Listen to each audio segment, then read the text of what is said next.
यानी यार AI is waste of time I guess in terms of music. अच्छा, copyright आ जाता है। कॉपीराइट आ जाता है और यानी BPM आपका BPM यानी टेम्पो, बीट का टेम्पो अलग चल रहा है, बीट अलग चल रही है, तो ये तो फिर कुछ हुआ ही नहीं ना।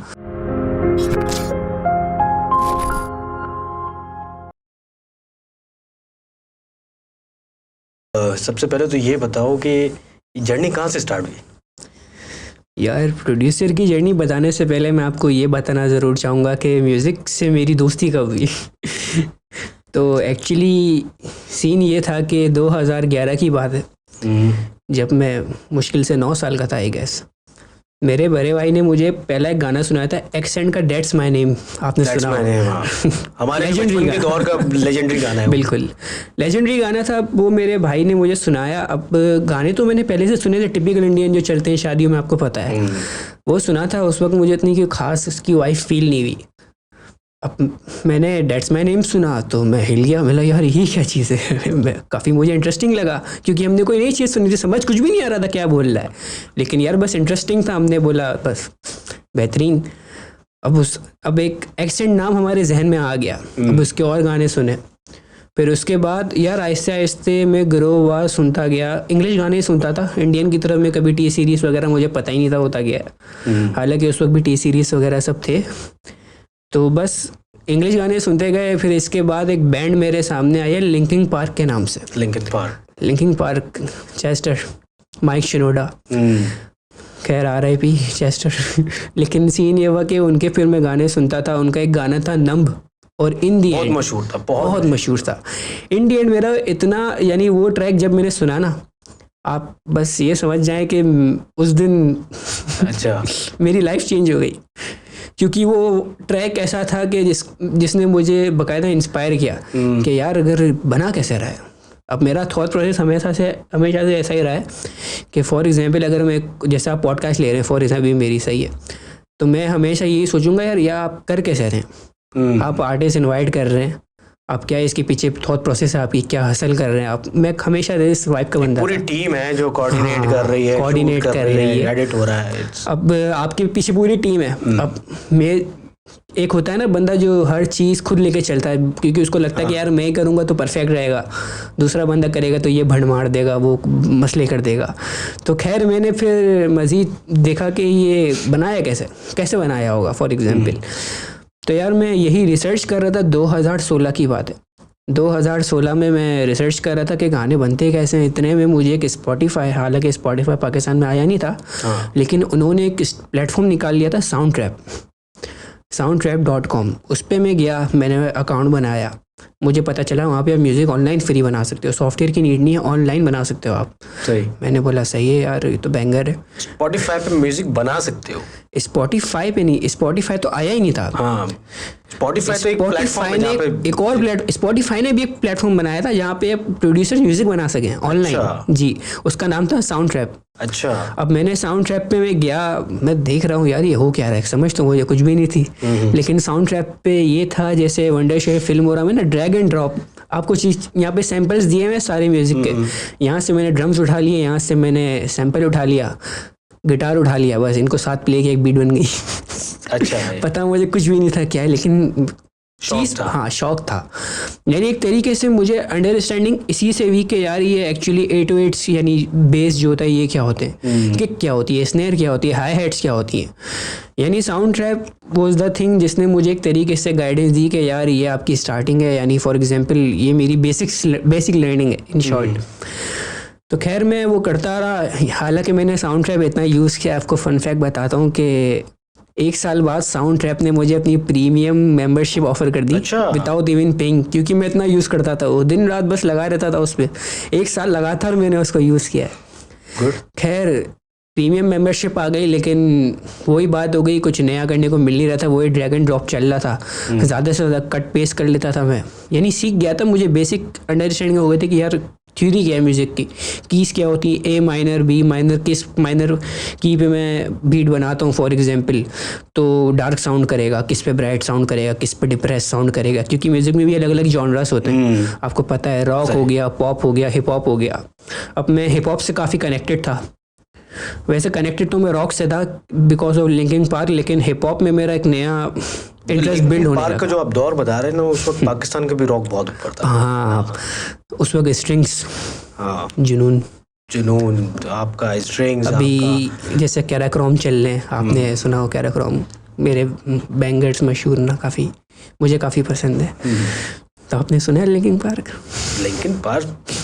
किसने नहीं सुना होगा यार, क्या बात कर रहे हो? नहीं, बाकी आवाम को पता है। मुझे ये याद है, देखो जब मैं यंग था, जब मैं टीनेज था, तो दैट टाइम जाहिर सी बात है वो हम गेमिंग जोन में ज़्यादातर पड़े होते थे और गेम खेलते थे, तो हम बार बार उसको ये बोलते थे, भाई यार ये वाला नम लगा दे, इन दी एंड लगा दे, नम लगा दे, इन दी एंड लगा। वो भी परेशान हो गया, बोलता है एक ही गाना रिपीट करवाते रहते, बट वो हमें जो हम गेम खेलते थे तो उसमें हमें और ज़्यादा मोटिवेशन मिल रही होती थी उस गाने से। तो खैर इन दी एंड गाना सुना मैंने, फिर 1 साल बाद लिंकिन पार्क वालों ने एक वीडियो चैनल पे अपलोड की कि वो बनाया कैसे, डाइसेक्ट कर दिया उन्होंने, ब्रेक डाउन गाने का। मैंने बोला यार ये चीज़ देखनी थी मुझे, जो मुझे चाहिए था वही आ गया मेरे सामने। मैंने वीडियो देखी, मुझे लगा कि हर एक स्पेसिफिक फील्ड का बंदा एक इंस्ट्रूमेंट प्ले करता होगा, उन सबको, जैसे एक गिटार बजा रहे, एक ड्रम्स बजा रहे, उन सबको मर्ज करके एक गाना उनका आउट हो सकता है, ऐसे ही कर सकता है। यार मुझे तो कुछ प्ले करना आते ही नहीं है, मैं ज़्यादा सॉफ्टवेयर में ड्रैग एंड ड्रॉप कर लेता हूँ। लेकिन जब उन्होंने अपनी ब्रेक डाउन निकाली ना वीडियो की, यानी ट्रैक की वीडियो निकाली, मैंने बोला यार ये तो सब एक सॉफ्टवेयर में खुद प्ले कर रहे हैं, इसमें तो कुछ भी नहीं हो रहा, ये तो मैं भी ट्राई कर सकता हूँ। क्योंकि मैं भी थोड़ा गेमर्स माइंड सेट का बंदा था, मैं यानी शुरू से ही काफ़ी क्रिएटिव माइंड था मेरा इन चीज़ों में। तो मैंने खैर ये हुआ कि फ़र्स्ट टाइम मैंने एक सॉफ्टवेयर होता है FL studio, FL studio Pakistan में परचेज़ करना अज़ाब है, क्योंकि लिटरली वो इतना महंगा है। अब मैं कभी पायरेटेड सॉफ्टवेयर यूज़ नहीं करता, ना मैं किसी को मशवरा दूंगा कि वो यूज़ करे, क्योंकि वो इलीगल है। खैर वो फिर ये हुआ कि रेडिट बड़ा एक मशहूर प्लेटफॉर्म है, मैंने रेडिट पे पोस्ट डाली कि यार मुझे FL यूज़ करना है, लेकिन हमारे यहाँ पे जो डॉलर के रेट्स हैं आपको पता है, परचेज करना बहुत मुश्किल, इम्पॉसिबल है। ऐसा मिडिल क्लास तो बहुत ही मुश्किल हो गया, डॉलर बहुत ज़्यादा। तो खैर मैंने रेडिट पे पोस्ट डाली, मुझे FL स्टूडियो चाहिए, कोई शेयर कर सकता है तो कर दे। इतने में एक एलेक्स नाम का बंदा था, Alex337 यूज़र ने भी याद है मुझे इसका, हालांकि 7 साल पुरानी बात है। उसने मुझे अपना अकाउंट दिया, बोला यार ब्रो ये लो तुम इस पे प्रोड्यूस करो, ऑन सीन है। मैंने डन हो गया बॉस। कोई मतलब हाँ अंग्रेज था। अच्छा हाँ 38 years old। खैर उसने मुझे अपना, वो हेल्प कर रहा है, पाकिस्तानी नहीं करता। पाकिस्तानी तो यार। खैर फिर उसने मुझे फ़र्स्ट टाइम अपना FL स्टूडियो सॉफ्टवेयर दिया, जो कि मैंने यूज़ करना स्टार्ट किया और बस वहीं से मेरी स्टार्टिंग हो गई। 2018 में मैंने सीरियस इस काम को करना स्टार्ट कर दिया, आउट ऑफ पैशन, और अल्हम्दुलिल्लाह वही पैशन प्रोफेशन में तब्दील हो गया। Great, that's great. तो यार एक चीज़ है, आपने मुझे बताया जैसे कि आप हिप हॉप प्रोड्यूसर हो बेसिकली। हिप हॉप एक पाकिस्तान के अंदर ऐसी फील्ड है कि मतलब चाह के भी वो ऊपर नहीं आ पा रही, ठीक है। चलो अगर आप रॉक की बात करो, पॉप की बात करो, तो एक अलग चीज़ है, उसकी एक एरा गुजरा है उसका, रॉक का एक, जैसे मैंने बताया कि जो आप लिंकिन पार्क की बात कर रहे हो, उस दौर के अंदर पाकिस्तान का जो बैंड्स होते थे, रॉक बैंड्स होते थे, आपका RO था, आपका जो है वो जल तो खैर बहुत लेट आया, बट फिर भी स्टेंग और ये सारे जो थे, ये मतलब एक पायनियर है ये, बिल्कुल। तो मतलब क्या चीज़ ऐसी मतलब क्लिक करी कि भाई हिप हॉप ही करना है, और वो भी पाकिस्तान में रह के, मतलब इतना डिफिकल्ट टास्क क्यों ले लिया भाई तुमने? यार एक्चुअली मैंने हमेशा से एक ही चीज़ देखी थी, जो सब कर रहे हैं ना वो मुझे नहीं करना। वही मेरी वाली बात कहती है। जो सब कर रहे हैं वो मुझे नहीं करना। अब हिप हॉप भी माशाल्लाह से ग्रो हो गया थैंक्स टू यंग स्टनर्स। 10 साल पहले उन्होंने काम शुरू किया था, 10 साल बाद उन्हें सिला मिला, 10 भी नहीं 11-12 साल हो गए, बहुत साल हो गए, बहुत साल उनकी स्ट्रगल। लोग यंगस्टर की देखते हैं कि यार वो इतने ऊपर हैं, ये अभी आए और अभी आ गए, अभी नहीं आए थे भाई, तो बड़ी स्ट्रगल थी। असल में लोगों ने उनको सुनना, अब ये गुमान अफसाने जो उनके बैंगर ट्रैक्स जो हिट हुए उनके बाद सुनना शुरू किया है। हम तो भाई 2011-12 से सुनते हुए आ रहे हैं, हमें पता है उनकी क्या असल है। तो खैर फिर मैं उन हिप हॉप में तो मैं यंगस्टर से काफ़ी इंस्पायर था। बाकी उसके अलावा मैं बाहर के आर्टिस्ट भी सुनता था काफ़ी। जेजी मेरा फेवरेट आर्टिस्ट है, जेजी और एमिनेम जैसा आर्टिस्ट तो कहीं नहीं। एमिनेम तो मतलब मुकाबला ही नहीं, पैदा नहीं हुआ अभी, दूसरा नहीं होगा भी नहीं। तो खैर उससे फिर मैं काफ़ी इंस्पायर हुआ। मैंने कहा यार ये अगर सब कर रहे हैं, हमारे पाकिस्तानी कर रहे हैं, यंगस्टर्स कर रहे हैं, उमर भाई कर रहे हैं जो उनके प्रोड्यूसर हैं, जो कि उनसे मैं काफ़ी इंस्पायर्ड हूँ। वो मेरी एक तरीके से इंस्पिरेशन है ना, मैंने उनको देख के ही शुरू किया। तो खैर इसके फ़नी स्टोरी आगे मैं आपको सुनाऊँगा। सीन ये हुआ था कि एक डिस्कॉर्ड का नाम सुना है आपने? Discord, yes. गेमर्स के लिए एक बहुत बड़ी प्लेटफॉर्म है, जन्नत है वो बेसिकली। तो डिस्कॉर्ड पे है ना, यंगस्टर्स के प्रोड्यूसर जो हैं उमर, उन्होंने अपनी इंस्टा स्टोरी पे ना एक चैनल डाला हुआ था। मैंने बोला यार गेमिंग करते हैं ये भी, मैं इंटरेस्टेड हो गया, मैंने ज्वाइन कर लिया। ज्वाइन किया तो मुझे पता चला यार वहाँ पे डिस्कॉर्ड पे पाकिस्तान की जितने प्रोड्यूसर्स सबकी पूरी कम्युनिटी बैठी हुई है। बिग नेम्स लाइक रोवालियो, जो भी हनान, अब्दुल हनान का गाना चलाए रहा थे, उसका प्रोड्यूसर। अच्छा। उमर भाई खुद, दूसरा उमर, छोटा उमर जिसने अभी इंटरनेशनल गाना आया था असली है जो हिट हो गया था, उसका प्रोड्यूसर, और वली अलीम, काफ़ी यानी बड़े प्रोड्यूसर्स बैठे हुए थे। मैं उनके बीच में सारे बिग नेम्स उसमें आपका भाई यानी बस मैंने समझ नहीं आया यार ये हुआ क्या। अब मैं उनके चैनल में जाके बैठा, मैंने देखा यार ये लोग अपनी स्क्रीन शेयर करके पीसी पे बीट्स बना रहे हैं। बोला यार कैसे कर रहे हैं? मैंने तो अभी शुरू किया था, सॉफ्टवेयर डाउनलोड किया है मैंने, तो अभी डाउनलोड किया 3 महीने में मुझे, तो वो भी किसी से लिया है, शेयर पे सीन बताया मैंने आपको। तो खैर मैं यूज़ कर रहा हूँ उसको। वो अब मुझे लगा वो बात तो करेंगे नहीं, ज़ाहिर है आपस में सारे बड़े बैठे हैं, मैं क्या बोलूँ। अब मैंने सिर्फ सलाम किया है ना, आप यकीन न करेंगे, एक सर्वर का नाम था मिरेकल मंगल, वहाँ पे है ना सारे बैठे हुए थे। मैंने सिर्फ सलाम किया है तो सब आपस में बातचीत कर रहे थे, 10 बंदे, सब ने अपनी बात छोड़ के मेरे सलाम का जवाब दिया है पहले, और भाई कैसे हो, और इतने डाउन टू अर्थ। मैंने बोला यार बस, फिर मैंने उनसे बात करना शुरू की आपस में। फिर उनके साथ मैंने यानी काफ़ी एक अरसा गुजारा। म्यूज़िक की जो मुझे अगर आप मुझसे सवाल करते हैं किस चीज़ ने मुझे रास्ता दिखाया, म्यूज़िक की डायरेक्शन किसने दी, तो यार ये डिस्कॉर्ड चैनल था, डिस्कॉर्ड सर्वर था, मिरेकल मंगल। बस ये शॉर्ट आउट टू मिरेकल मंगल। यहाँ से मेरी डायरेक्शन स्टार्ट हो गई, प्रोडक्शन की फील्ड स्टार्ट हो गई। अभी तक कितने मतलब आपके पास सिंगर्स जो है वो मतलब आप उनको कंपोज कर चुके हैं? सिंगर्स तो नहीं, ओवरऑल आर्टिस्ट हैं, रैपर्स भी हैं, रैपर्स भी, जी एग्जैक्टली, रैपर्स भी, जी। अभी तक मैंने कोई स्पेसिफिक नहीं है, बहुत सारे हैं ऐसे, तो 30 से 40 आर्टिस्ट हो गए हैं। लेकिन आप मेरी अगर खुद की टीम देखें, मैंने रिसेंटली अपने लेवल लॉन्च किया है 6 महीने में, जिसमें 2500 से मेरे पास आर्टिस्ट हैं, उनके साथ मैं काम कर चुका हूँ। बाकी बाहर के भी आउटसाइडर्स आते हैं, कोई पेड करवाता है, किसी को मैं अब मेरा हमेशा से एक चीज़ रहा है कि मैं हमेशा है ना नए आर्टिस्ट एक्सप्लोर करता रहता हूँ। देखिए आर्टिस्ट जो भी है ना, उनके पास कोई ज़रिया नहीं है, ना ही हमें कोई लेवल उनको पुश कर रहा है, उनके पास इक्विपमेंट नहीं है, मोबाइल से गाना रिकॉर्ड करके यूट्यूब की बीट उठा के वो अपलोड कर रहे हैं। सही। मोनेटाइजेशन का है इसमें, मोनेटाइज तो वो होंगे नहीं ऑब्वियसली, यूट्यूब की बीट्स तो कॉपीराइट हो जाएगा। उनको प्रोड्यूसर की नीड है, उनको इक्विपमेंट की नीड है। अब मुझे अपनी सेटिस्फेक्शन पूरी करनी है कि मुझे आर्टिस्ट लॉन्च करना है अंडर माई लेवल, बेसिकली मुझे काम करते रहना है। उनको अपनी चीज़ चाहिए, उनको चाहिए गाना, मुझे चाहिए आर्टिस्ट। विन विन सिचुएशन है मेरे लिए। और अगर मैं जैसे मैं उनसे पे नहीं लेता, अभी तक मैंने कोई भी 1 रुपया किसी से चार्ज नहीं किया। उसकी वजह ये है कि मेरा स्पॉटिफाई काफ़ी पिस्ट है। लास्ट हमने अल्हम्दुलिल्लाह स्पॉटिफाई पे 30K स्ट्रीम्स मारी हैं, जो कि बहुत बड़ी बात है एज एन अंडरग्राउंड आर्टिस्ट। तो बस ये होता है कि स्पॉटिफाई से जो अर्निंग होती है उनके गानों की, वो उसके जो ऑब्वियसली जो स्प्लिट्स होते हैं, जो जितने भी बनते हैं, अर्निंग फिर मैं रखता हूँ। उनको तो गाना चाहिए। अगर उनमें से किसी को नीड है, कोई मुझे बोलता है यार इसमें से अर्निंग भी है तो आप मुझे स्प्लिट दे दो, मैं बेशक दे देता हूँ। लेकिन बेसिकली जो मेरी मेहनत करके जो पेमेंट ले रहा हूँ ना, वो सिर्फ मैं स्पॉटिफाई से ले रहा हूँ, मैं उनसे 1 रुपया चार्ज नहीं कर रहा। तो यानी उनके लिए भी गुड विन विन सिचुएशन है, मुझे भी। एक रैपर आता है आपके पास, सही है, उसको मतलब आप कैसे आइडेंटिफाई करते हैं कि he will be a good, या ये अच्छा करेगा, या ये अच्छा है? तो ये मतलब कैसे आइडेंटिफाई करता है? आजकल तो हर बच्चा जो है वो बोलता है मैं रैप कर लेता हूँ, मैं कर लेता हूँ, या बीट बॉक्सिंग कर लेता हूँ, जो भी है। तो आप कैसे मतलब इस चीज़ को आइडेंटिफाई कर रहे हैं? यार यानी आर्टिस्ट में सिलेक्शन कैसे कर रहा हूँ आप? एग्जैक्टली।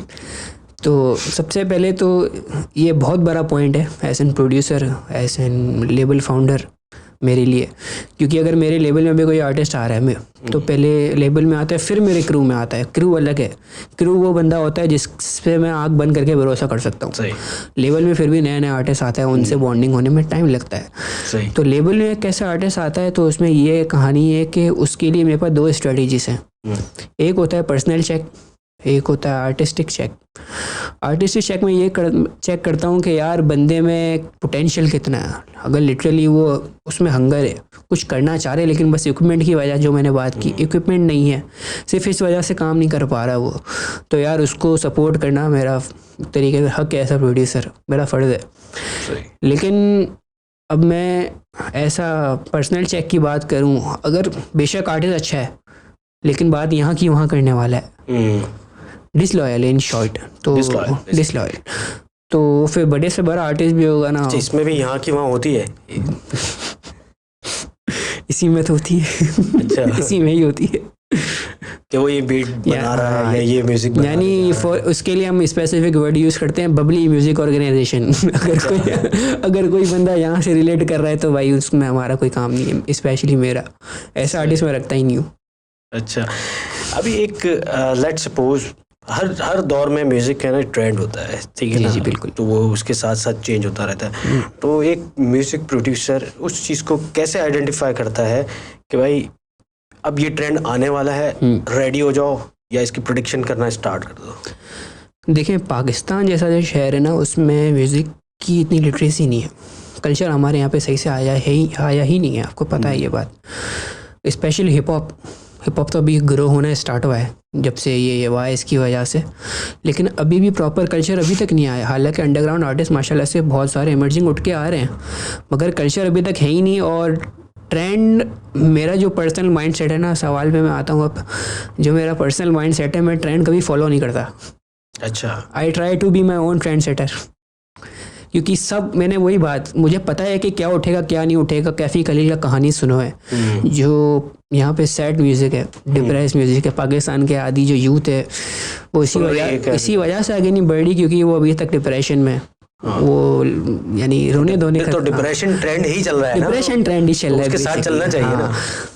तो बस मैं इसी वजह से ऐसे गाने नहीं निकालता, हालांकि निकाल सकता हूँ, मैं भी उठ सकता हूँ, उसमें कोई बड़ी बात नहीं है, मैं तो खुद प्रोड्यूसर हूँ अल्हम्दुलिल्लाह। तो बस कहने का मुद्दा यही है कि यार जो सब कर रहे हैं ना, खुद का एक ट्रेंड बनाना है। यानी इन फ्यूचर अगर 10 साल बाद ही सही चलें, मैं 10 साल का एस्टिमेट लगाता हूँ, 10 साल बाद अगर आप सर्च करेंगे ना यूट्यूब पे सभी टाइप बीट मेरा नाम लिखे तो आपको मेरे नाम की टाइप की बीट्स मिलेंगी।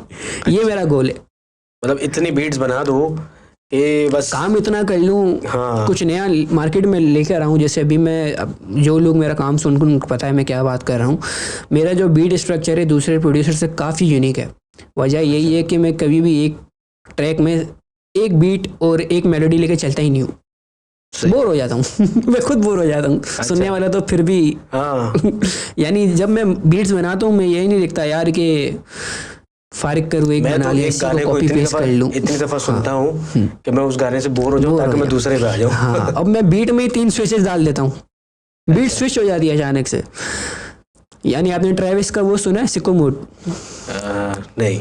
वो आप सुनिएगा, मैं आपको सजेस्ट करूँगा। यानी आप बोलोगे यार ये एक ही गाना है। अच्छा। 3 स्विचेस हैं उसमें। मैं इन चीज़ों से काफ़ी रिलेटेड स्लो गाने सुनता हूँ, जैसे आपने बताया। मैं भी सैड वाली इंडस्ट्री का बंदा हूँ यानी मैंने आपको रोस्ट कर दिया सॉरी सॉरी। हम तो भाई शुरू से, क्योंकि हर किसी का एक टेस्ट होता है, मेरा टेस्ट शुरू से यही है। पाकिस्तान में सबका टेस्ट यही है। क्योंकि मैं जब गाड़ी चला रहा होता हूँ तो मैं कोशिश करता हूँ मैं स्लो गाने सुनते हुए घर तक बस पहुँच जाऊँ। ठीक है, तो हालांकि नहीं सुनने चाहिए, मतलब सो जाता है गाड़ी चलाते हुए तो स्पेशली। अच्छा, कभी ऐसा हुआ है कि कोई ऐसा चैलेंज आया हो लाइफ में कि मतलब प्रोडक्शन के हवाले से, या अगर कोई आप प्रोड्यूस करना चाह रहे हो लेकिन वो बहुत चैलेंजिंग है, कभी ऐसा कोई मोमेंट आया आपका? जी बिल्कुल आया है। मेरा एक गाना था, उसका नाम था हौसला जी। उसमें कहानी ये हुई कि मैंने स्टूडियो के रेंट पे लिया था। स्टूडियो रेंट पे ले लिया 1 महीने, यानी 4 नवंबर को मैंने वो रेंट पे लिया था, 4 दिसंबर को 1 महीना हो जाता उसका, 6 महीने का एग्रीमेंट था। अच्छा, सही है। रेंट पे मैंने ले लिया। अब क्या प्राइस क्या छुपानी, 13,000 रुपये रेंट पे था। एक सिंपल सा छोटा सा कमरा था सही है। With kitchen. तो हमने वो रेंट पे ले लिया अपने इधर एरिया में ही। तो पता चला भाई 1 महीना हमें यूज़ करते हुए हो गया। अब मैंने कुछ बड़े आर्टिस्ट जो मेरे पास आने वाले थे काम करने के लिए, मैंने उनको उस जगह की लोकेशन दे दी थी। ऑब्वियसली अब तो स्टूडियो हो गया यार, मैं तो कुछ ही दूंगा। मैंने काम किया था उसमें, महीना हो गया। इतने में फिर मुझे है ना जो ऑनर थे जगह के, उन्होंने बोला यार जगह खाली करो। मैंने बोला क्यों भाई, अभी तो 6 महीने की बात हुई थी, एग्रीमेंट है पूरा, काम में नहीं स्टार्ट हुआ मेरा। यही महीना, अभी गिनती 25 दिन हुए होंगे मुझे। अच्छा। मुश्किल से, यानी भी तो मैंने रेंट भी पे नहीं किया था, एडवांस भी नहीं किया था। उन्हें बोला था कि डायरेक्ट दोस्ती यारी में हो गया था ना, यानी हमारे जो मैनेजर है लेवल के, तो उनके ये डिफरेंस से हो गया था। मगर पता चला कि भाई वो बोले जगह खाली करो। मैंने तो बोला भाई मैं तो नहीं करूँगा। हम लड़ पड़े, हम भी फिर ऊपर से आ रहे थे। तो उन्होंने यार फिर एक रीज़न दिया मुझे, जो कि उनका काफ़ी घरेलू मसला था। मैं वो बताना नहीं चाहूँगा क्योंकि वो काफ़ी कॉन्फिडेंशियल था। लेकिन ये हुआ कि हमने उनके ना थोड़े रोने धोने सहन करके जगह खाली कर दी। अब मेरे पास गाना मुझे रेडी करना है। मुझे आगे से जो मेरे वोकलिस्ट हैं लाहौर बेस्ड हैं, वो शलीम, तो उन्होंने मुझे बोल दिया कि भाई आपने गाना रेडी कर लेना है, मैंने आपको कब का हुक दिया हुआ है, कब निकालोगे। मेरे पास यहाँ से प्रेशर, मेरे पास वहाँ से प्रेशर। स्पॉटिफाई पे 2 महीने हो गए थे मैंने कोई गाना अपलोड नहीं किया था। स्पॉटिफाई में आपकी ये सीन है कि आपकी हाइप डेड हो जाती है, लिसनर्स डेड हो जाते हैं। हाँ, यूट्यूब पे भी अगर वीडियो नहीं लगाते तो यानी मुझे जल्द से जल्द निकालना था। ऊपर से वो गाना था बैंगर, वो आपको प्योर कुक स्टूडियो वाइब्स देगा। अच्छा। वो आप सुनिएगा, हौसला नाम है। तो खैर ये हुआ कि जगह हमने खाली कर दी। अब मैंने मैनेजर को बोला भाई आप लाए थे जगह, अब ये जो टेंशन है ये आपकी सर का दर्द है, आप मुझे जगह लगा के दो। अब उसने बोला भैया मैं कहाँ से ला के दूँ। मेरे भाई आपको लाना पड़ेगा, मुझे तो गाना रिकॉर्ड करना है। 2 वर्सेस हैं उसमें मेरे, एक हुक है, हुक तो आ गया था चलो वोकलिस्ट का, लाहौर से आया था, रिकॉर्ड हो गए। अब मिक्स मास्टर करना है, पूरे प्रोसीजर में टाइम लगेगा। तो भाई आप मुझे कब करके दे रहे हैं जगह। उसने बोला मुझे 1 दिन का टाइम दो। अगले दिन फिर ये हुआ कि उसके किसी दोस्त का रेस्टोरेंट था, यानी आप अज्यूम करें यहाँ पे लोग खाना खा रहे हैं, यहाँ पे हम गाना रिकॉर्ड कर रहे हैं माइक लगा के। अच्छा। यानी इतनी हसल हमने उस गाने में फेस की कि लोग खाना खाते हुए हमें देख रहे हैं कि यार ये लौंडे क्या कर रहे हैं। अच्छा। हम यहाँ पे खड़े खड़े कोने पे गाना रिकॉर्ड कर रहे हैं लिटरली। जैसे फॉर एग्जांपल इधर ही कोने पे मैं गाना रिकॉर्ड कर रहा हूँ, यहाँ पे आप लोग बैठ के खाना खा रहे हैं। अच्छा। ये हो गया, तो रिकॉर्ड कर लिया हमने, थोड़ा बहुत शोर भी आया मगर वो इतना खास नहीं था क्योंकि हम बिल्कुल कोना पकड़ लिया था हमने। उसमें फिर हमने 2 वर्सेस रिकॉर्ड किए और फिर वो नॉइस का मसला नहीं हुआ इतने, मतलब नॉइस तो बहुत था मगर असल में हमारे जो पास जो माइक है ना उसके साथ एक साउंड प्रूफ पैनल आता है जो बिल्कुल यूं कवर्ड होता है। अच्छा। उसके अंदर बूथ बना हुआ था और बेसिकली तो इतना कोई इशू नहीं हुआ। लेकिन इसमें स्टूडियो होता है, थोड़ी सी ज़लालत फील हुई थी। बस ये था कि लोग देख रहे थे, आते जाते हंस रहे थे, भाई ये क्या कर रहे हैं ये लोग। अच्छा कुछ लोग तो हमारे पास आके बोल रहे हैं यार आप कोई कमर्शियल कर रहे हैं टीवी का। मैं क्यों कह रहा है, वैसे माइक वाइक लगा के खड़े में। मैंने नहीं भाई गाना रिकॉर्ड कर रहे हैं, गाना रिकॉर्ड। यानी ये टाइम भी फेस करना पड़ा क्योंकि ऑब्वियसली जगह ही नहीं थी हमारे पास उस वक्त। घर में पाकिस्तान में रहते हुए आपको पता है हसलिंग फेज में घर वाले नहीं समझते। घर की बात में मैं आता हूँ, अभी आपने जैसे बात बताई you are too young as a producer, music producer, तो और मेमन फैमिली से बिलोंग करते हो यार। बिल्कुल, मतलब खतरनाक भाई बात है, मैं खुद भी मेमन हूँ भाई। अच्छा। तो ये मतलब घर वालों की तरफ से मतलब आपको कभी ये हुआ कि ये क्या कर रहे हो यार, म्यूजिक काम धंधे करो। मेमन तो यही है, बोलते काम धंधे करो पैसे कमाओ। जी जॉब तो मैं वैसे ही कर रहा था, घर वालों को शिकवा नहीं होता था क्योंकि मैं 10 to 7 जॉब करता था अपनी। उसके बाद रात को म्यूज़िक लेके बैठता था।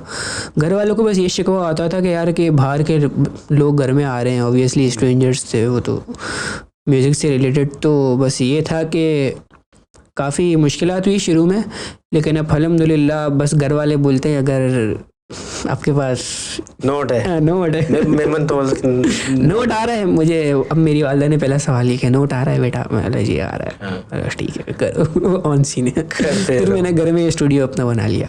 अच्छा ये स्टूडियो की बात करूँ अगर मैं, तो एक स्टूडियो होता है, अगर लेट्स सपोज अगर मैं इधर पॉडकास्ट की बात करूँ तो इट्स अ बिग इन्वेस्टमेंट, क्योंकि कैमरा है, ये लाइट शाइट, ये वही सारी चीज़ें हैं। बहुत अच्छा। तो आपकी भी आपकी जो फील्ड है म्यूज़िक की, तो जाहिर सी बात है उसके लिए आपको सिस्टम चाहिए, उसके लिए माइक्स एंड एवरीथिंग, तो ये इक्विपमेंट वगैरह जो है ये मतलब कैसे परचेज किए? किसी ने स्पॉन्सर किया या खुद ही सारा पॉकेट मनी जमा कर करके गुल्लक फाड़ा, चल बेटा आ जाओ आज माइक लेने जा रहे हैं? नहीं, अब हुआ ये था कि मेरे पास, मैं तो था गेमर।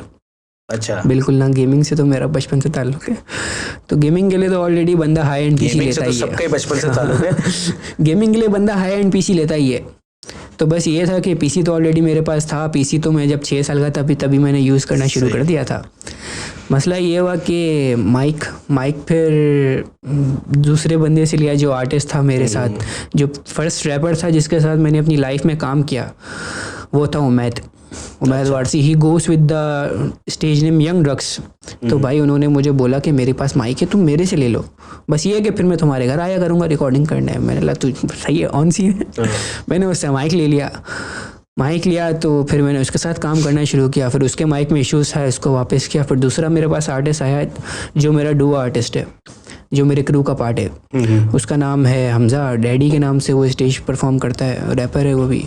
तो उसके साथ मैंने काम करना शुरू किया। उसके पास अच्छा वाला माइक था, BM800, यानी उस वक्त के लिए अच्छा था। मेरे तो ऑब्वियसली फर्स्ट माइक था, अच्छा था, हालांकि वो सबसे लो कंसीडर किया जाता है। अच्छा जी, तो मैंने उसके साथ फिर काम करना शुरू किया। फिर उसका माइक था, फिर ऐसे हमने, यानी हमारे पास एक पीसी, एक माइक, ये हमारा स्टूडियो था।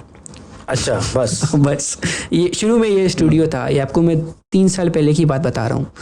ये हमारा स्टूडियो था। फिर हमने उसी पे काम करते रहे। फिर स्पॉटिफाई पे आए, स्पॉटिफाई से क्या क्या इक्विपमेंट्स रिक्वायर्ड होते हैं इसके लिए? बस mic and PC specially for the, अगर बिल्कुल बेसिक स्टार्टिंग करनी है आपको तो पीसी, और पीसी भी नहीं, लैपटॉप कोई भी पेंटियम। आप सारी जो बीट्स बना रहे हैं वो आप सॉफ्टवेयर के थ्रू बना रहे हैं? Software FL studio. अच्छा जी, लेकिन अब तो AI टेक्नोलॉजी बड़ी एडवांस हो गई, उस पर लिखो खाली कि भाई ऐसी बीट दे दे भाई, टक टक टक आ जाती है। नहीं, AI अभी जो ChatGPT 4 आया है ना, अभी तक वो फीचर से उसमें, जो कि पेड वर्जन है, ठीक है, बाहर वाले आर्टिस्ट यूज़ कर रहे हैं बाकायदा, लेकिन उसमें भी कॉपीराइट क्लेम्स आ रहे हैं। क्योंकि देखिए, AI को मैं इसलिए सपोर्ट नहीं करता क्योंकि AI दूसरे आर्टिस्ट की चीज़ स्टोल करके, उसको चुरा के, उसमें मैनिपुलेट करके आगे किसी को दे रहा है। तो यानी इन शॉर्ट ये इलीगल है, पायरेटेड वे है AI, इसलिए इसको काफ़ी लोग सपोर्ट नहीं करते। और अगर AI में आप ये भी डालेंगे हिप हॉप बीट, तो मैंने ट्राई किया था पर्सनली। मेरे पास एक गिग आया था, उसने बोला था यार मुझे बीट करवा के दे दो। मैं बोला ओके भाई, ऑन सीन है। मैं AI पे गया, मैंने सर्च किया, अब देख रहा हूँ तो मुझे जो बीट्स उसने मांगी है मुझसे, यानी वो कह रहा है कि भाई पॉप वाइब हो, पॉप में फिर अचानक से हिप हॉप में कन्वर्ट हो जाए सेम मेलोडी पे। मैं AI में लिख रहा हूँ, ऐसा मुझे बिल्कुल एग्जैक्ट वे मिल ही नहीं रहा जो मुझे चीज़ चाहिए, प्रोडक्ट। यानी यार AI is waste of time I guess in terms of music. अच्छा, कॉपीराइट आ जाता है। और यानी BPM आपका, BPM यानी टेम्पो, बीट का टेम्पो अलग चल रहा है, बीट अलग चल रही है, तो ये तो फिर कुछ हुआ ही नहीं ना, बिल्कुल वो शिट चीज़ थी। सही बात। अच्छा, पाकिस्तान की जो हिप हॉप इंडस्ट्री है, हिप हॉप जो कैटेगरी है, उसको आप जो ग्लोबली जो चल रही है, मतलब अभी आप किस लेवल पे उसको आप रखते हैं कि यार ये अभी बराबर है या नीचे है, या बहुत ऊपर है या बहुत नीचे? ग्लोबल तो खैर बहुत बड़ा वर्ड है, क्योंकि इसमें पूरी वर्ल्ड वाइड सीन इंक्लूड हो जाता है। पाकिस्तान तो अभी उसमें बिल्कुल एक स्टार्टिंग है, 5% है 100% के मुकाबले।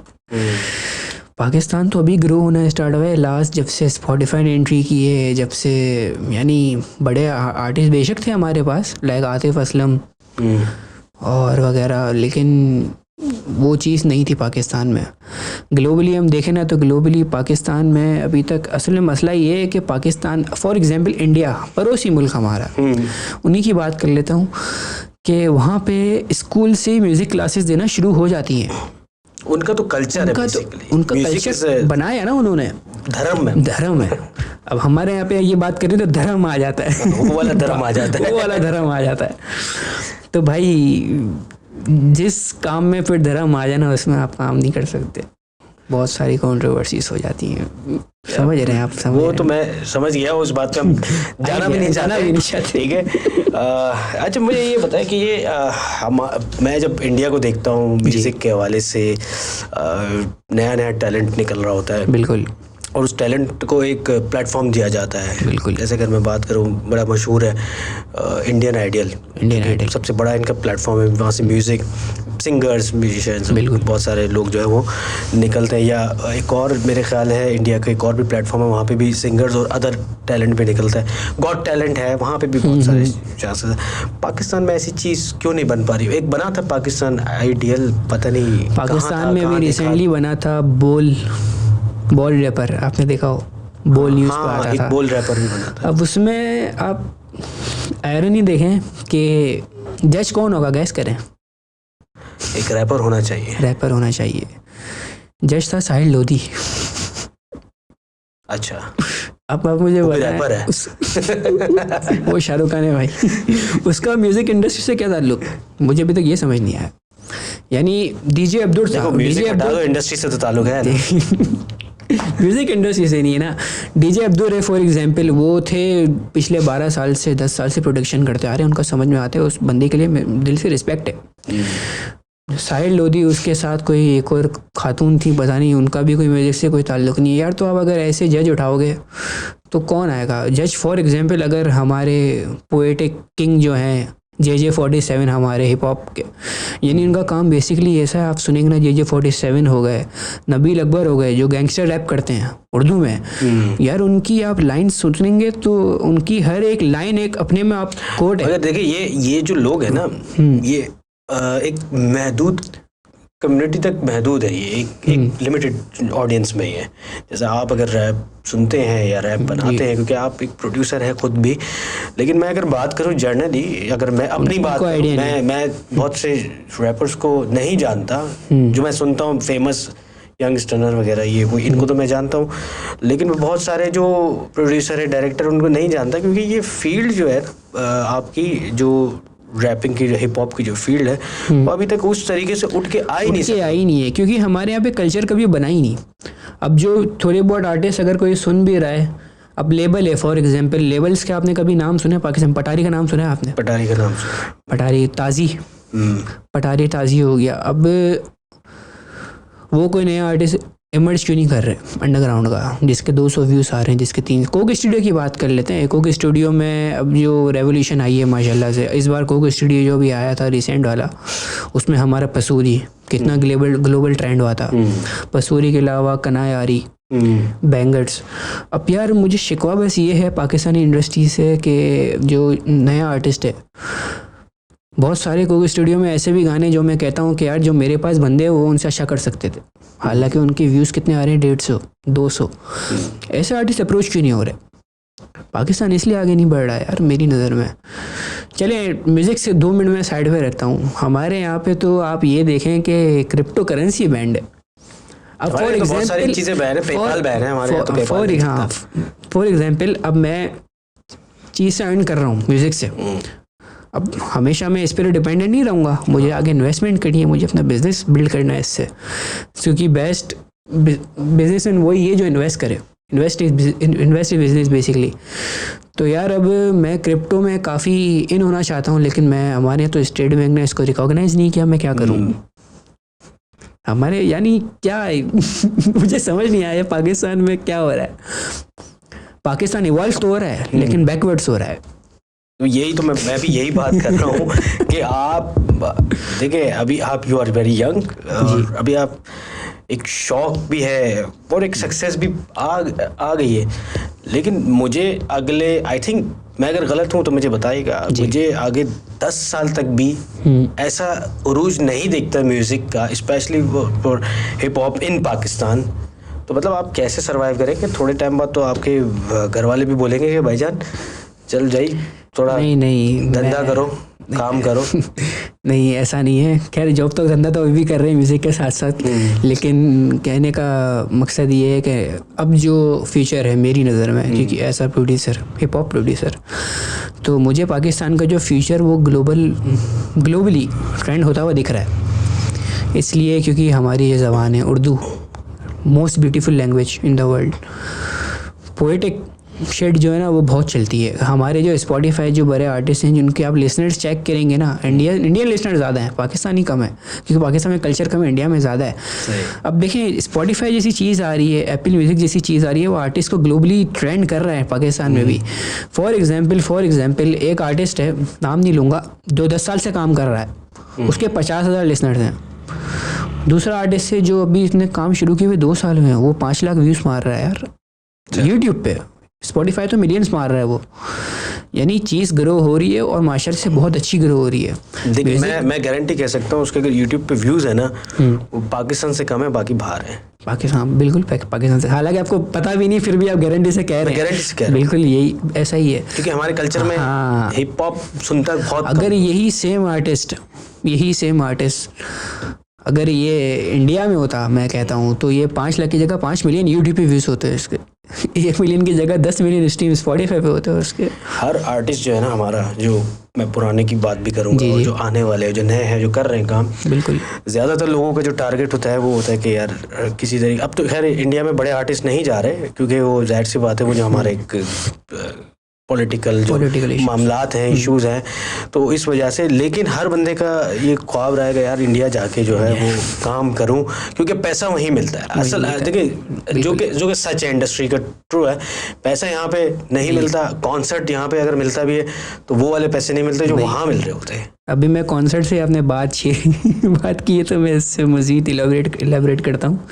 तो यार कहानी ये हुई थी कि हमें एक यानी इवेंट मैनेजमेंट ने टेक्स्ट किया मेरे मैनेजर को कि भाई वो कह रहे हैं कि आपको हम है ना पे नहीं करेंगे, लेकिन हमारे यहाँ पे बिग आर्टिस्ट आ रहे हैं, बड़े नेम्स आ रहे हैं, तो आप परफॉर्म कर लें, आपका है ना गाना उनके साथ स्टेज पे परफॉर्म हो जाएगा।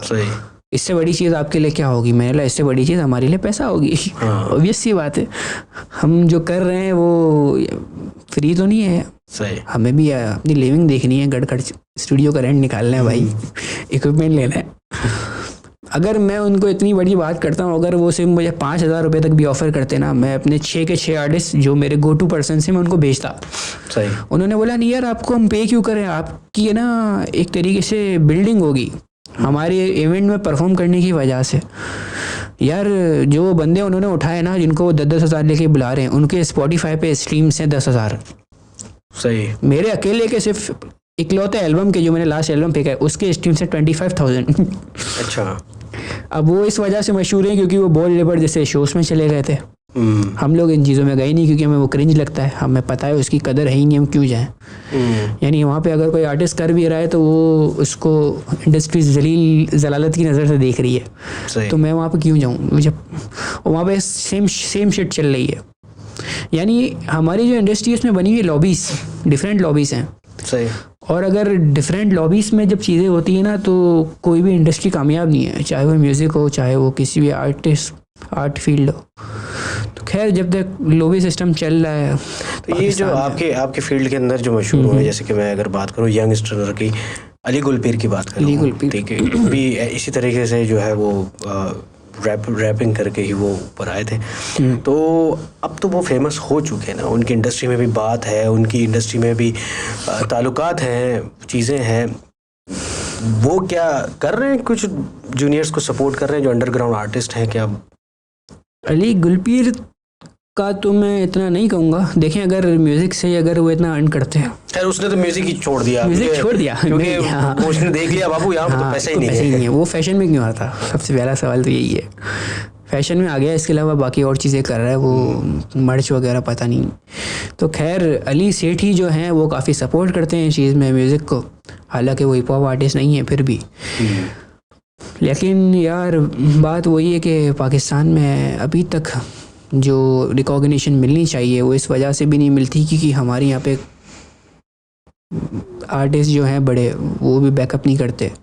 वो यानी वही लॉबी सिस्टम चल रहा है कि एक स्पेसिफिक एरिया है, वहाँ से आर्टिस्ट उठा लेंगे, बाकी जो दूसरे डिजर्विंग है उनको कोई देख ही नहीं रहा। मैं जो फील करता हूँ ना, जो मैं अगर म्यूज़िक इंडस्ट्री से अगर मैं थोड़ा बहुत अगर इंटरेक्ट रहा हूँ, इन टच रहा हूँ, चीज़ें देखता रहता हूँ, मैं जो फील करता हूँ ना, पाकिस्तान में म्यूज़िक इंडस्ट्री में भी, जैसी बहुत सारी इंडस्ट्रीज़ है बड़ी बड़ी, म्यूज़िक इंडस्ट्री में भी मैनेजमेंट की कमी है। बिल्कुल। म्यूज़िक इंडस्ट्री छोड़ें, अभी मैं आपको अपनी पर्सनल बात बताता हूँ अगर आप बोर ना हो तो। कहानी ये है कि भाई हमने जब लेबल शुरू किया मेरे पास 25 आर्टिस्ट हो गए। अच्छा, अभी मुझे काउंट करके 26 to 27 आर्टिस्ट हैं टोटल। अब हमें आपस में इतने इख्तलाफात हो जाते हैं कि हमें मैनेजर रखना पड़ा अपने लेवल के लिए। सही, जिसके साथ में भी आया था, आपने देखा होगा। मैं गाऊंगा, वो गाएगा, तू गाएगा। अब मैं फॉर एग्जाम्पल कोई जल वाला हाल हो गया, बीट बना रहा हूँ, वो बोलता है मैं करूँगा, वो बोलता है मैं करूँगा, वो बोलता है मैं करूँगा। भाई इसमें इख्तलाफात, यानी एक छोटा सा लेवल है 25 बंदों का, मैं आपको इसी एग्जाम्पल दे रहा हूँ। जब इसमें इतने इख्तलाफात होते हैं, उसमें मैनेजर रखा है कि जो मैनेज करे हर चीज़ें बाकायदा, हालांकि उसकी वही मैनेज करने में उसकी हालत टेंट हो जाती है। पाकिस्तान पूरी इंडस्ट्री में तो आप समझ लें, एज्यूम कर लें कि क्या सिचुएशन होगी। बस यही कहानी है कि पाकिस्तान में मुझे तो एक सवाल है मेरा। जी। पाकिस्तान, इंडिया के अंदर स्पेशली टी सीरीज़ मौजूद है और ऐसे बहुत बड़े बड़े नाम है, ब्रांड्स हैं जिनके जो कि आपको जो म्यूज़िक है उनका अपना ओन करते बेसिकली। बिल्कुल। पाकिस्तान के अंदर पाकिस्तान म्यूज़िक बनाता है, कोई भी कॉपी कर लेता है।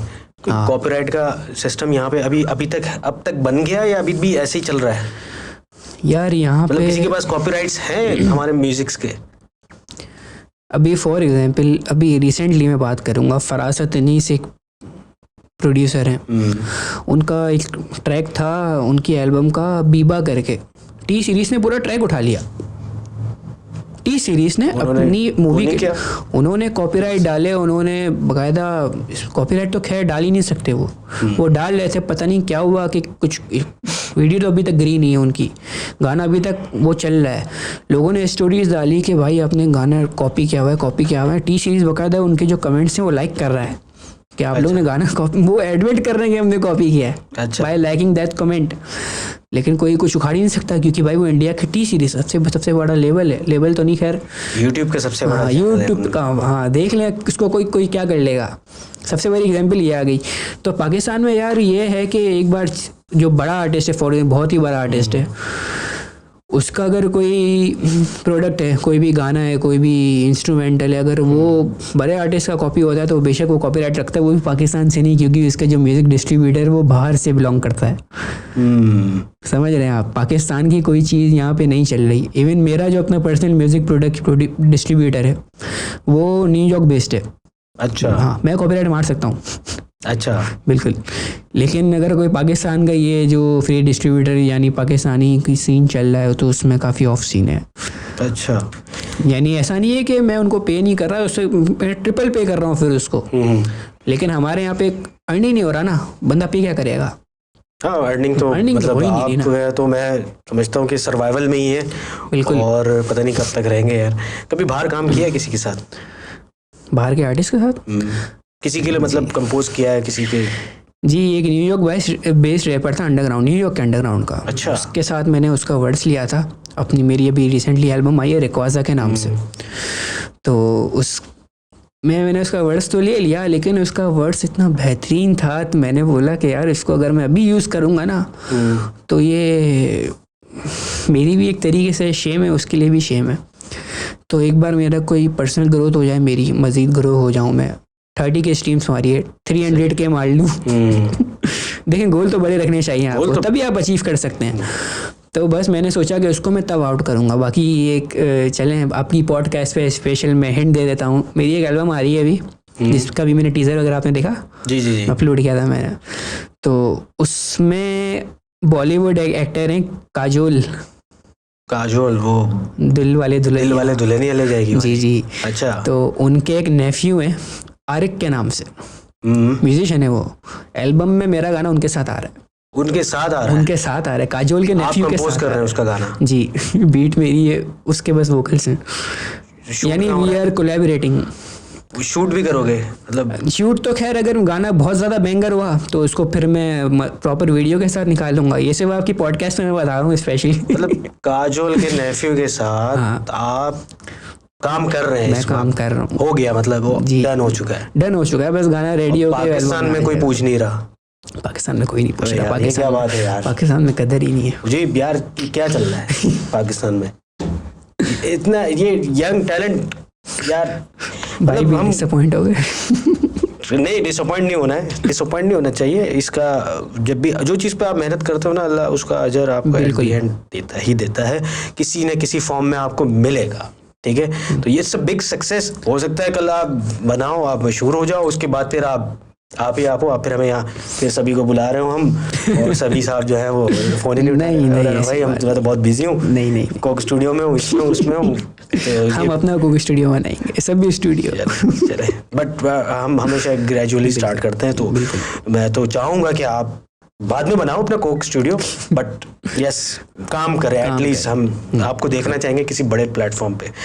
अच्छा, मुझे आखिरी सवाल कर रहा हूँ, और इट्स पर्सनल, कि आपकी जो मैंने गवर्नमेंट तो कुछ नहीं कर रही, बाढ़ में जाए, नहीं करेगी भी नहीं भाई, उम्मीद भी नहीं लगा भाई। तो उससे यानी सोचने वाली बात ये है कि PSL हो रहा है, उसमें आपको गाना चाहिए, national anthem itself a song, music है भाई उसमें। अब जब असल में बताऊँ मसला क्या है, मसला ये है कि बाहर जो हमारे पड़ोसी मुल्क है ना, वहाँ पे एप्पल स्टोर खुल रहा है, हाँ, वहाँ पे मर्सिडीज लॉन्च हो रही है, महंगे हो रहे हैं वहाँ पे मर्सिडीज लॉन्च हो रही है सेल्फ मेड, और हमारे यहाँ अभी तक दुश्मन के बच्चों को पढ़ाया जा रहा है म्यूजिक के थ्रू। हमारा म्यूजिक है, हम बेसिकली बस मैं फिर बात कहीं और चली जाएगी। हम पता नहीं किस ट्रेंड पे चल रहे हैं और किस ट्रैक पर हैं, आई डोंट नो, बट उम्मीद पे दुनिया कायम है, उम्मीद पे ही पाकिस्तान कायम है, दुनिया तो ऊपर निकल चुकी है, दुनिया तो है ही कायम। तो मैं सवाल जो मेरा ये था ना कि गवर्नमेंट तो कुछ नहीं करेगी, ठीक है ना, और इंडस्ट्री में इतना जोश व जज्बा और इतनी इन्वेस्टमेंट दिख नहीं रही है। नहीं, you are belong to a good community, इसके पास पैसा भी है, पावर भी है, और मेमन तो और बहुत सारे ऐसे म्यूजिक इवेंट्स बड़े बड़े स्पॉन्सर करते हैं, बिल्कुल, ठीक है। तो व्हाट मतलब आपको कुछ क्या सपोर्ट मिली आज तक वहाँ से? यार अनफॉर्चुनेटली मुझे तो अभी तक कोई सपोर्ट नहीं मिली है। होपफुली इस पॉडकास्ट के बाद मिल जाए, क्योंकि ये आपकी पॉडकास्ट काफ़ी चलती है कम्युनिटी में, मैं खुद इम्प्रेस था देख के। तो बस यही है कि मैं तो चाहता हूँ सपोर्ट मिले, थोड़ी सी रिकॉग्निशन ही मिल जाए, टोकन ऑफ एप्रिसिएशन मिल जाए, क्योंकि एक आर्टिस्ट के लिए, मैं प्रोड्यूसर भी नहीं बोलूँगा, एक आर्टिस्ट के लिए सबसे बड़ी जो बूस्टिंग चीज़ है ना, जो उसको बूस्ट करती है, वो होती है एप्रिसिएशन, थपकी एक थपकी तो चाहिए। हाँ बस उसकी देर है, क्या पता। यानी आप ये देखें कि मैं जहाँ से बिलोंग कर रहा हूँ, मुझे उस एरिया का कोई नहीं जानता, लेकिन जिस एरिया में जाके मैं बैठ रहा हूँ, जिस एरिया में मैं काम कर रहा हूँ, वहाँ का पूरा एरिया मुझे जानता है। काम से पहचाना, नाम से और शक्ल से नहीं पहचाना। बिल्कुल। तो थैंक यू सभी, तुम आए, बड़े मज़ा आया। कुछ चीज़ें जो है वो पास्ट की, कुछ म्यूजिक्स मुझे दिमाग में आ गए और जो अब जाते हुए सुनते हुए ही जाऊंगा, तो बड़ी इन्फॉर्मेशन मिली, और मैं उम्मीद करता हूँ इंशाल्लाह कि जो है वो आपको सक्सेस मिले। यू आर वेरी यंग यार, अभी तो बहुत बड़ी जर्नी है, इट्स तो कभी भी डिसअपॉइंट नहीं होना, इट्स ये चलता रहता है। नहीं देखिए, कंसिस्टेंसी तो होनी चाहिए। मैं कभी देखें, मैंने एक बात ऐड करूँगा, सॉरी आपकी बात काट रहा हूँ, मैं बस ये कहना चाहूँगा, देखें मैंने कभी फेम और व्यूज़ के चक्कर में काम किया ही नहीं। मैं बस इसलिए करता हूँ कि मेरी सेटिस्फेक्शन इससे कंप्लीट हो रही है, मैं खुद सेटिस्फाई हो रहा हूँ, मैं खुश हूँ ये करके, तो मैं करता रहूँगा। बट एक वक्त में फेम चाहिए होगा जी, लेकिन मिल जाएगा, वो मिले ना मिले, मैं तो अपना काम करते करते बिल्कुल। अब फॉर एग्जांपल मेरी अभी है ना, रिसेंटली एक इंस्टा स्टोरी मेरी वायरल हो गई थी। अच्छा, वो ऐसे वायरल हो गई थी कि मैंने सिर्फ ये लिखा था, जितने भी अंडरग्राउंड आर्टिस्ट हैं जो हसलिंग फेस में है, जिनके पास इक्विपमेंट नहीं है, जिनके पास प्रोड्यूसर नहीं है, वो मुझसे रब्ता करें, मैं आपको फ्री में चीज़ ला के दूंगा। भाई आपको गाना चाहिए, मुझे आर्टिस्ट चाहिए, इससे अच्छी क्या बात होगी। मैंने ये डाल दी स्टोरी, मुझे नहीं पता था कि ये स्टोरी डालने के अगले दिन मुझे 144 मैसेज रिक्वेस्ट आएंगी इंस्टा पे मेरी हालत टेंट हो गई। खैर, फिर उसी स्टोरी के बाद जो आर्टिस्ट है उनको ही मैंने फिर लेबल में ऐड किया। सो बेसिकली अभी भी मैं यही बात करूँगा कि यार जो भी आर्टिस्ट हैं, इवन अब भी कोई किसी को लग रहा है यार कि मेरे पास टैलेंट है, लेकिन मेरे पास जगह नहीं है, इक्विपमेंट नहीं है। देखें टेक्नोलॉजी में तो पाकिस्तान वैसे ही मार खाता है, आपको पता है, लेकिन अगर वो टेक की वजह से परेशान है, या तो महंगा है और क्या यार, डॉलर प्राइसेस आप देख लें, हमारी आईटी क्यों नीचे जा रही है, हम बोल रहे हैं हमारी आईटी नीचे जा रही है, अबे हमारा सिस्टम ही महंगा है आईटी के लिए। आईटी के लिए सबसे मेन चीज होती है सिस्टम, कंप्यूटर। ग्राफिक कार्ड इतना महंगा है, जो महंगाई भी है स्पेशली। नहीं तो ये मैं तो ये चीज़ बोलता हूँ, ये कोट करता हूँ कि जब आप अपनी आईटी इंडस्ट्री को ऊपर करने जाओगे तो आपको सब्सिडी देनी चाहिए। इवन एटलीस्ट टैक्स तो खत्म करो। आपने इंपोर्ट पे इतने टैक्स लगाए हुए, स्पेशली ग्राफिक कार्ड जैसी जो चीज़ है जो कि रिक्वायरमेंट है हर इंडस्ट्री की आजकल। जो अगर कोई डिज़ाइनर है तो उसको भी ग्राफिक कार्ड चाहिए, सब चीज़ है। वही चीज़ इतनी महंगी है तो एक नॉर्मल बंदा तो ये काम नहीं कर सकता कि 2 लाख रुपए का ग्राफिक कार्ड लेके काम करे। तो ये तो काम यार, अगर गरीब बंदा अगर फ्रीलांसर है तो उसको तो जाहिर सी बात है 25-30 हज़ार रुपये में कोई ऐसी चीज़ चाहिए। तो बहरहाल ये तो सिस्टम हम तो बोल ही सकते हैं, खाली करने वाले तो ऊपर बैठे हुए हैं। करना चाहेंगे तो करेंगे। थैंक यू सभी, आपने ज्वाइन किया। तो आप लोग देखते रहिए थॉट ऑन टीवी।